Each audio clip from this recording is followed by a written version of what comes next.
जय किशन नाम का एक युवक था। वह स्वभाव का अच्छा और शांत व्यक्ति था। उसका अच्छा सा परिवार था। उसमें उसके माता पिता, पत्नी और 2 बच्चे थे। सभी से वो बेहद प्यार करता था। जय किशन सभी पर दया भाव रखता था और ज़रूरतमंद लोगों की सेवा भी करता था। वो किसी को दुख नहीं पहुंचाता था। वो श्री कृष्ण भगवान का भक्त था। एक दिन जय किशन के पिताजी की तबीयत अचानक खराब हो जाती है और वो उन्हें अस्पताल ले जाता है। उसने सभी डॉक्टर्स के आगे हाथ जोड़े और अपने पिता को बचाने की मिन्नतें की, किंतु डॉक्टर्स ने उससे कहा कि वो ज़्यादा उम्मीद नहीं दे सकते और सभी ने उसे भगवान पर भरोसा रखने को कहा। जय किशन को तभी याद आया कि मैंने तो श्री कृष्ण की बड़ी लगन से सेवा की है, वो ज़रूर मेरा सुनेंगे। वो तुरंत श्री कृष्ण के मंदिर में जाता है और वहाँ जाके भगवान से कहता है कि आप मेरे पिता को बचा लो। तभी मंदिर में उसकी बात एक पुजारी सुन रहे थे। पुजारी उसे कहते हैं कि बेटा, ये तुम्हारे पिता के मृत्यु का होना न होना भगवान के हाथों में नहीं है। अगर मृत्यु का समय होगा तो होना तय है।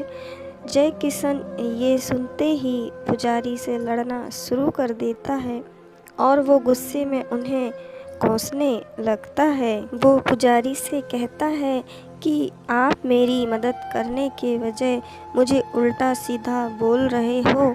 तभी पुजारी को लगता है कि अब मुझे उसे मेरे तरीके से समझाने का समय आ गया है। पुजारी जय किशन से कहते हैं कि मैं तुम्हारी मदद कर सकता हूँ, लेकिन तुम्हें उसके लिए एक काम करना पड़ेगा। क्या तुम एक कार्य करने के लिए तैयार हो? जय किशन को किसी भी हालत में उसके पिता को बचाना था, इसलिए वो पुजारी से कहता है कि मैं कुछ भी करने के लिए तैयार हूँ। पुजारी उससे कहते हैं कि तुम्हें ये कार्य करना है, किसी एक घर से मुट्ठी भर ज्वार लानी है और ध्यान रखना होगा कि उस परिवार में कभी किसी की मृत्यु ना हुई हो। अगर तुमने ये कार्य पूर्ण कर दिया तो समझो तुम्हारे पिता बच गए। जय किशन बिना कुछ देखे समझे तलाश में निकल पड़ा। उसने कई दरवाजे खटखटाए। लोगों के घर में ज्वार तो थी, लेकिन ऐसा कोई घर नहीं था जिनके परिवार में किसी की मृत्यु ना हुई हो। किसी के दादा, किसी के पिता, किसी का भाई तो किसी की बहन तो किसी की माँ का मृत्यु हो गई थी।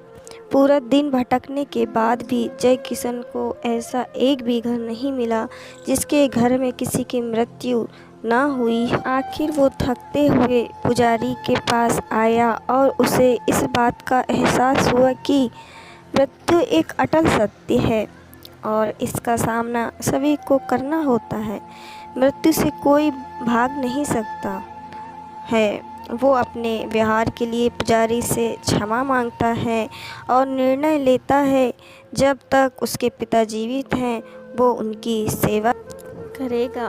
कुछ दिनों के बाद जय किशन के पिताजी की मृत्यु हो जाती है और वो स्वर्ग में चले जाते हैं। जय किशन को इस बात का दुख होता है, लेकिन पुजारी की उस दिन की सीख के कारण उसका मन शांत रहता है। जय किशन की तरह हम सभी को इस सच को स्वीकार करना चाहिए कि मृत्यु एक अटल सत्य है।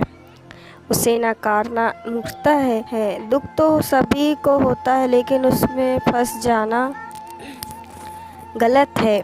ऐसे सच को स्वीकार कर आगे बढ़ना ही जीवन है।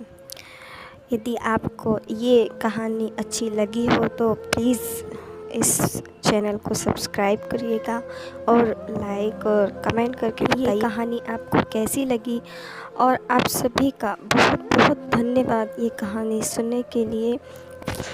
इस चैनल को सब्सक्राइब ज़रूर करें। Thank you.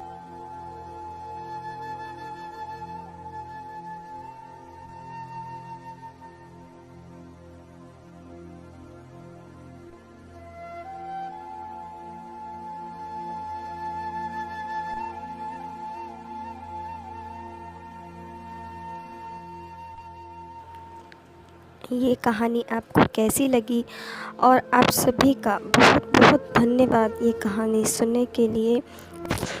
इस चैनल को सब्सक्राइब ज़रूर करें। Thank you.